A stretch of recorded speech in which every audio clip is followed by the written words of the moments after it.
दोस्तों तो इस वीडियो में बात करेंगे ऑन ईएमआई टेक्नोलॉजी आईपीओ के बारे में। ये आईपीओ कल से ही ओपन होने वाला है, तो चले जानते हैं कि कंपनी क्या काम करती है, इसके फाइनेंशियल कैसे हैं, ग्रे मार्केट में प्रीमियम इसका किस प्राइस के ऊपर ट्रेड कर रहा है। तो इससे पहले कि मैं वीडियो को शुरू करूँ, अगर आप इस चैनल पर पहली बार विजिट कर रहे हैं या फिर आपने चैनल अब तक सब्सक्राइब नहीं किया है तो चैनल को सब्सक्राइब कर लें और वीडियो को भी लाइक कर दें। सबसे पहले आईपीओ के डिटेल्स की बात करें तो आईपीओ 30 अप्रैल से यानी कि कल से ही ओपन होने वाला है और ये 5 मई को क्लोज होगा। लिस्टिंग डेट इसकी 8 मई होने वाली है। फेस वैल्यू ₹1 पर शेयर है और बुकिंग प्राइस ₹171 है। आईपीओ में 87 शेयर्स का लॉट रखा गया है। आईपीओ के साइज की बात करें तो आईपीओ 926 करोड़ का है, जिसमें 850 करोड़ का फ्रेश इशू और 78 करोड़ का ऑफर फॉर सेल रखा गया है। ये मेन बोर्ड आईपीओ है, कंपनी बीएससी और एनएसई के ऊपर लिस्ट होने वाली है। आईपीओ में रिजर्वेशन पोर्शन को देखें तो क्यूआईबीएस के लिए आईपीओ में 50% का पोर्शन रखा गया है, रिटेलर्स के लिए 35% और एचएनआईज के लिए 15% का पोर्शन है। आईपीओ में एंकर इन्वेस्टर्स की ओर से बिडिंग आज के दिन ही आई है, तो चलिए इसके एंकर लिस्ट को भी देख लेते हैं। आईपीओ में एंकर इन्वेस्टर्स की ओर से बिडिंग आज के दिन ही देखने को मिली है, लेकिन अब तक इसकी एंकर लिस्ट नहीं आई है, तो जैसे ही एंकर लिस्ट आती है मैं आपके साथ शेयर करूंगी। लॉट साइज की बात की जाए तो आईपीओ में 87 शेयर्स का लॉट होने वाला है और एक लॉट के ऊपर मिनिमम इन्वेस्टमेंट अमाउंट इसमें ₹14,877 है। कंपनी के बिजनेस के बारे में बात करें तो कंपनी का नाम है on EMI technology solutions limited और ये जो कंपनी है ये 2018 में इनकॉर्पोरेट हुई है। ये एक टेक्नोलॉजी इनेबल लेंडर कंपनी है, यानी कि आप घर बैठे मोबाइल से इस कंपनी से लोन ले सकते हैं, यानी कि कंपनी डिजिटल लोन देने का काम करती है। कंपनी के अगर ऑपरेटिंग ब्रांड की बात करें तो कंपनी के फिलहाल 2 ब्रांड है, एक है किस्त और दूसरा है रिंग। किस्त इसका डिजिटल लेंडिंग प्लेटफॉर्म है, यानी कि किस्त के जरिए कंपनी डिजिटल लोन देने का काम करती है। वहीं पर रिंग इसका पेमेंट ऐप है, यानी कि इसके थ्रू भुगतान किया जाता है। कंपनी ऑनलाइन और ऑफलाइन दोनों तरह से लोन देने का काम करती है और इसके अलावा कंपनी इजी पेमेंट यानी कि ईएमआई के थ्रू आसानी से पेमेंट करने का भी ऑप्शन देती है। और इसका दूसरी एनबीएफसी कंपनियों के साथ भी पार्टनरशिप है, जैसे कि एसआई क्रेवा कैपिटल सर्विसेज के साथ इनका पार्टनरशिप है, जो कि लोन डिसबर्समेंट, केवाईसी और ईएमआई कलेक्शन से रिलेटेड जो कामकाज है वो कंपनी देखती है। 31 दिसंबर 2025 तक बात करें तो कंपनी के 63.73 मिलियन रजिस्टर्ड यूजर्स हैं और इसी टाइम पीरियड में कंपनी 11.17 मिलियन कस्टमर्स को सर्व कर चुकी है। कंपनी के अगर एयूएम को देखें तो कंपनी का अभी जो करंट एयूएम है वो 59,557 मिलियन से भी ज़्यादा का है। तो company personal loan, loan against property, MSME loan और भी कई तरह के जो बिजनेसेस हैं तो उनको शुरू करने के लिए कंपनी लोन देती है। अब ये जो कंपनी है ये डिजिटल लोन देने का काम करती है, यानी कि घर बैठे ही मोबाइल के थ्रू लोन लिया जा सकता है। तो इसके कारण इनका जो कस्टमर बेस है वो लगातार बढ़ रहा है। लेकिन जहाँ एक तरह से ये पॉजिटिव है तो दूसरी ओर ये नेगेटिव भी हो जाता है, यानी कि यहाँ पर इस तरह के जो लोन है वो काफ़ी अनसिक्योर लोन होते हैं।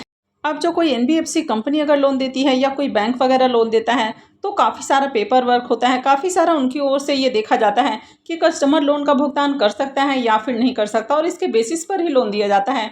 लेकिन ये जो डिजिटल ऐप के थ्रू लोन दिया जाता है तो यहाँ पर बहुत सारे जो लोन होते हैं वो अनसिक्योर लोन होते हैं। तो बताया जा रहा है कि जो 94% करीब लोन है वो अनसिक्योर लोन है। तो ऐसे में इस तरह का जो बिजनेस है वो हाई रिस्क वाला बिजनेस हो जाता है। वही मार्केट में देखा जाए तो हाईली कॉम्पिटिटिव सेगमेंट है, यानी कि ऑलरेडी कई सारी कंपनियां हैं जो इस तरह का काम कर रही हैं और इस तरह की कंपनियों में प्रॉफिट कंसिस्टेंसी का भी इशू होता है, यानी कि इनका प्रॉफिट स्टेबल नहीं रहता है। तो ये भी इसमें एक नेगेटिव है। तो एक और जहाँ इसके कस्टमर लगातार बढ़ रहे हैं, ग्रोथ की अपॉर्चुनिटी है, वहाँ पर देखा जाए तो इनका बिजनेस काफ़ी ज़्यादा रिस्की है। तो चलिए अब इसके फाइनेंशियल भी देख लेते हैं। कंपनी के अगर फाइनेंशियल को देखें तो यहाँ पर फाइनेंशियल 23, 24 और 25 3 सालों का कंप्लीट फाइनेंशियल है और 26 के 3 क्वार्टर यानी कि 9 मंथ के फाइनेंशियल हैं। सबसे पहले कंपनी के एसेट को देखें तो साल दर साल कंपनी का एसेट इंक्रीज हुआ है और एसेट के अंदर अच्छी ग्रोथ है। इनकम को देखें तो फाइनेंशियल 23 में 1000 करोड़ का इनकम है, 24 में 1700 करोड़, फाइनेंशियल 25 में देखें तो इनकम डाउन है और 1352 करोड़ का इनकम है। फाइनेंशियल 26 के 3 क्वार्टर में 1583 करोड़ का इनकम है। तो फाइनेंशियल 25 में देखा जाए तो इसका इनकम घटा है।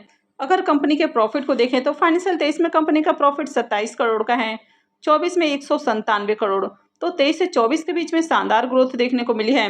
हालांकि फाइनेंशियल 25 में जहां इसका इनकम डाउन है तो कंपनी का प्रॉफिट भी घटा है और 160 करोड़ का प्रॉफिट है। फाइनेंशियल 26 के 3 क्वार्टर में 199 करोड़ का प्रॉफिट है। इबिटा को देखें तो इबिटा इसका साल दर साल बढ़ा है और अगर नेटवर्थ को भी देखें तो साल दर साल कंपनी का नेटवर्थ भी इंक्रीज हुआ है। कंपनी के अगर रिजर्व को देखें तो साल दर साल इसका रिजर्व भी बढ़ा है। अभी कंपनी के पास 1242 करोड़ का रिजर्व है और अगर इनके डेट को देखें तो इसका डेट भी लगातार इंक्रीज हुआ है। तो अभी कंपनी के ऊपर 2047 करोड़ का कर्ज है, यानी कि कंपनी के ऊपर कर्ज बहुत ज़्यादा है।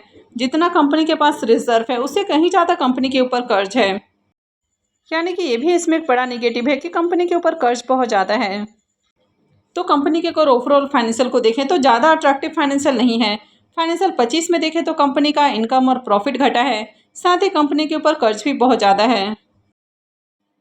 आईपीओ के ऑब्जेक्टिव की बात करें कि कंपनी आईपीओ से जो फंड रेज करने वाली है तो उसको कहाँ यूज़ करेगी, तो कंपनी 637 करोड़ 50 लाख रुपए अपने सब्सिडरी के कैपिटल बेस और फ्यूचर कैपिटल रिक्वायरमेंट के रूप में खर्च करने वाली है और बाकी का पैसा जनरल कॉर्पोरेट पर्पस के लिए यूज किया जाएगा। कंपनी के अगर केपीआई को देखें तो आरओई इसका 23.51% है, तो आरओई अच्छा है। डेट टू इक्विटी रेशियो इसका 1.63 का है, तो कंपनी के ऊपर डेट बहुत ज़्यादा है, तो ये इसमें एक बड़ा नेगेटिव है। रिटर्न ऑन नेटवर्थ इसका 21.18 का है, तो ये भी अच्छा है। कंपनी का ईपीएस 13.52 का है, तो ईपीएस भी ओके है। पी मल्टीपल 12.65 का है, तो पी मल्टीपल भी देखें तो ठीक ठाक है। तो चलिए एक बार इसको इसके लिस्टेड पेयर कंपनियों से कंपेयर करके देख लेते हैं। ऑन ईएमआई टेक्नोलॉजी का पी मल्टीपल 12.65 का है। अगर इसके लिस्टेड पेयर कंपनियों को देखें तो बजाज फाइनेंस का पी मल्टीपल 34.38 का है, चोलामंडलम का 30.99 का, एचडीबी फाइनेंशियल का 24.70 का और एसबीआई कार्ड का 33.28 का पी मल्टीपल है। तो इसकी जितनी भी लिस्टेड पेयर कंपनियां हैं तो इनसे कंपेयर करें तो ज़्यादा हाई पी नहीं है। प्रमोटर्स की होल्डिंग अभी 32.30% है, तो प्रमोटर का भी स्टेक देखा जाए तो कम है और आगे ये जो स्टेक है ये कम होकर 23.33% हो जाएगी। मार्केट कैप इसका 2881 करोड़ का है, यानी कि स्मॉल कैप साइज की कंपनी है। अब अगर इसके ग्रे मार्केट प्रीमियम को देखें तो अभी इसका प्रीमियम 4 रुपये के ऊपर ट्रेड कर रहा। आईपीओ में 87 शेयर्स का लॉट है, तो एक लॉट से 348 रुपये करीब प्रॉफिट की उम्मीद है। प्रीमियम को देखें तो इसका प्रीमियम 2% के ऊपर ट्रेड कर रहा है, तो बहुत ही लो प्रीमियम है। कंपनी के अगर बिजनेस को देखा जाए तो ठीक ठाक बिजनेस है। हालांकि जिस तरह का बिजनेस सेगमेंट है तो ग्रोथ की अपॉर्चुनिटी है, लेकिन ये जो बिजनेस सेगमेंट है ये हाईली रिस्की है, तो ये भी आपको ध्यान में रखना है। अगर जीएमपी को देखें तो ज़्यादा अट्रैक्टिव जीएमपी नहीं है, तो जब तक आपको बढ़िया जीएमपी देखने को नहीं मिलता तब तक अप्लाई करना रिस्की हो सकता है।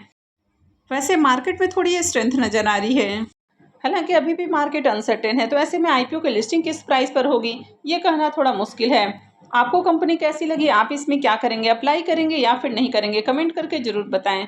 आई होप आपको वीडियो अच्छी लगी होगी, तो अगर आपने वीडियो को लाइक नहीं किया है तो वीडियो को लाइक कर दें और वीडियो को अंत तक देखने के लिए आप सबको बहुत बहुत धन्यवाद।